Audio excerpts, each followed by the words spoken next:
విడవలూరు మండలంలోని వరిని దండుగుంట పంచాయతీలో నూతన ఆయుర్వేద వైద్యశాల భవన నిర్మాణానికి భూమి పూజ నిర్వహించారు.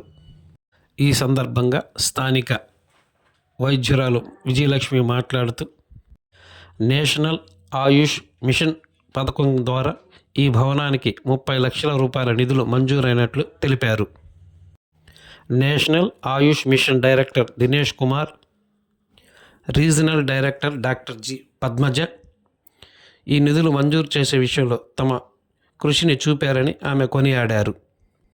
ఈ భవన నిర్మాణానికి భూమి పూజ చేశామని, త్వరితగతిన పనులు చేపట్టి ప్రజలకు అందుబాటులోకి తీసుకొస్తామని తెలిపారు. ఈ కార్యక్రమంలో వరిని సర్పంచ్ రావెళ్ల మల్లికార్జునరావు, ఎంపీటీసీ భక్తవత్సలయ్య, టీడీపీ నాయకులు మల్లి తదితరులు పాల్గొన్నారు.